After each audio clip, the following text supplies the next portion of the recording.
पण कमी होतं.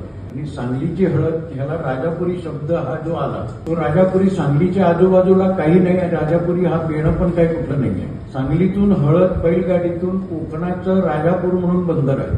म्हणजे पूर्वी त्या काळी बैलगाडीतून माल तिथं जायचा आणि तिथून बोटीतनं बाकीच्या आपल्या मुंबईमध्ये पुढे जायचं आणि तिथून देशात जायचं.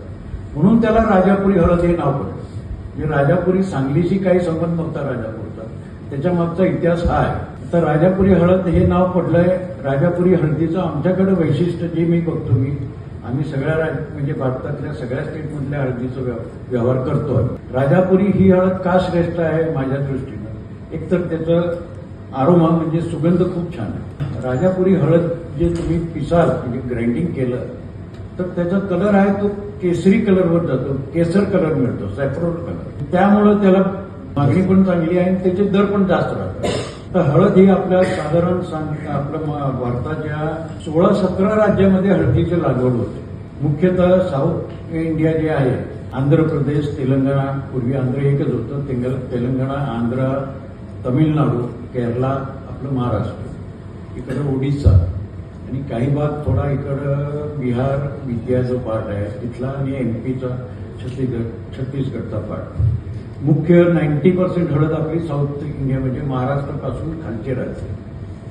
आता ह्या हळदीमध्ये मी जे अभ्यास केलाय की नांदेड एरिया यापुढं, म्हणजे मी तुमचं कौतुक करतोय किंवा तुम्हाला काय फार हे करतोय असं नाही आहे, पण पुढचे 10, 15, 20 वर्ष नांदेड भागाचे आहे.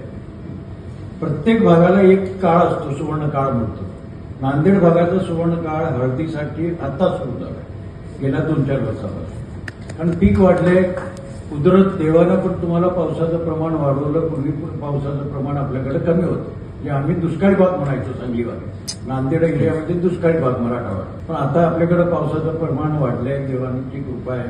पाणीचं नियोजन पण चांगल्या पद्धतीनं व्हायला लागलंय आणि त्यामुळे शेतीवाडी, शेवटी पाणी असेल तर शेती आहे, मग शेतीचं उत्पादन पण आपलं वाढेल. फक्त हळदीमध्ये काय आहे की हळदीमध्ये आमच्याकडचे पण शेतकरी अजून काही ते स्वतः समजून घेत नाही किंवा जाणून बुजून करत नाही. आता साहेबांनी सांगितल्याप्रमाणे की काही रेसिड्यू पेस्टिसाइडचा उपयोग आपण कमी करायचा. भले थोडं उत्पादन कमी मिळेल पण तुम्ही रेसिड्यू फ्री हळद केली, ऑर्गॅनिक म्हणत नाही मी, ऑर्गॅनिक हा प्रकार वेगळा झाला, पण काही जे तुम्हाला पेस्टिसाइड आता वापरायला लागतात ते प्रमाण तुम्ही कमी केलं तरी चालतं. आता उदाहरणार्थ युरोपमध्ये, कारण एक्सपोर्टमध्ये आम्ही एक्सपोर्ट मार्केटचे निगडीत आहे, एक्सपोर्टमध्ये काही रेसिड्यू येणं फार त्रासाचं असतं, म्हणजे एक्सपोर्ट होऊ शकत नाही आमच्याकडून. क्लोरोपायरिफॉस आपण वापरतो. क्लोरोपायरिफॉस आता युरोपमध्ये 0.01% अलाउड आहे टर्मरिकमध्ये. ते फार कमी ह्याच्यामध्ये येतं आणि आम्ही व्यापारी जे असतो, तुमच्या शेतकऱ्यांचे माल मंडीमध्ये येतात, त्यांच्याकडनं ऑप्शनमधनं आम्ही घेतो. सगळ्या हळदीचे काय आमच्याकडे रिपोर्ट नसतात की ह्याच्यामध्ये कमी आहे की जास्त आहे. आम्ही फिजिकल माल बघून घेतो आणि तो माल लॅब टेस्ट झाल्यावर तो युरोपसाठी चालणार नाही. मग भाऊ ठीक आहे, कमी दराने इकडे विका. कारण शेवटी व्यापार आहे, आपण माल घेतला तो काही थांबून चालत नाही. हे माझी एकच विनंती आहे, मी सगळीकडे तेच सांगतो सगळ्या शेतकऱ्यांना की तुम्ही रेसिड्यूचा म्हणजे पेस्टिसाइडचा उपयोग ठीक आहे, तज्ञांचा सल्ला घेऊन करा, कारण मी त्यातला तज्ञ नाही आहे, पण पेस्टिसाइड कमीत कमी उपयोग करा. रेसिड्यू फ्री हळद तुम्ही जर तयार केली तर त्याचा बेनिफिट तुम्हाला पण रेटमध्ये मिळेल.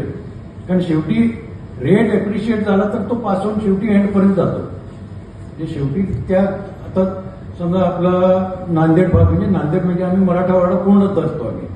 मराठवाडाची हळदमध्ये रेसिड्यू फ्री झालं असं जर आलं तर लोकांची मागणी नॅचरली इथं वाढेल.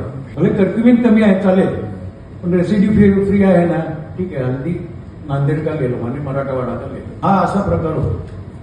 म्हणजे त्यामुळं तुम्ही जर केलं तर ते तुमच्या फायद्याशी होणार. तर फक्त माझा संबंध येणार आहे तुम्हाला हळद कारखाना तयार करणे म्हणजे पॉलिशिंग आणि ग्राइंडिंग. हळद पॉलिशिंग आणि ग्राइंडिंग हे जे युनिट आहे काही फार मोठी टेक्नॉलॉजी आहे असं नाही आहे. आणि आता तर एवढं मशिनरी सप्लाय पण वाढलेलं आहे. पूर्वी फार कमी होतं. पूर्वी चक्क्यावर आम्ही दळायचो, त्यानंतर पल्वरायझर आले. पल्वरायझरमध्ये इम्पॅक्ट पल्वरायझर आहे प्रकार. त्याच्यानंतर त्याच्यावर आपण नंतर येऊया. पहिला पॉलिशिंगसाठी आपण बघूया. पॉलिशिंगसाठी एक लहान उद्योजक समजा तुम्हाला दिवसातला 5 ते 6 टन हळद तयार करायची आहे तर पॉलिशिंगसाठी साधारण 3 ड्रम तुम्हाला लागतात. पॉलिशिंगसाठी जे डबे बोलतो, एका टनाचा एक डबा असतो. 2 शिफ्टमध्ये आपण 3 म्हणजे 6 टन आपण तयार करू शकतो. म्हणजे 3 डब्याचा तुम्ही प्रोजेक्ट केला पॉलिशिंगचा तर 6 टन तुमचं पर डेचं प्रोडक्शन होतं. त्याच्यासमोर तुम्हाला अटॅचमेंटला तुम्ही पावडर मिल समजा अटॅच केली तर 32 इंचाची आणि 60 HP म्हणजे साधारण 350 ते 350 किलो पर अवरचं प्रोडक्शन मिळतं. त्या म्हणजे 2 शिफ्टमध्ये तुमचं ते घेतो म्हणजे 15-45 5-5.5 टनाचं प्रोडक्शन तुम्ही घेऊ शकता. म्हणजे टर्मरिक होल आणि टर्मरिक पावडरचं कणिक तुमचं मॅच होतं. पॉलिशिंग युनिटला तुम्हाला 3 ड्रम लागणार, त्याची सगळी अटॅच मशिनरी लागणार. वापरले तर त्याची रेसिपी परत हळदीला जातात. त्यामुळं आम्ही सल्ला देतो सगळ्यांना की तुम्ही लाकडी ड्रमचा यूज केला तर तो चांगला आणि त्याच्यामुळे पॉलिशिंग पण चांगलं आहे.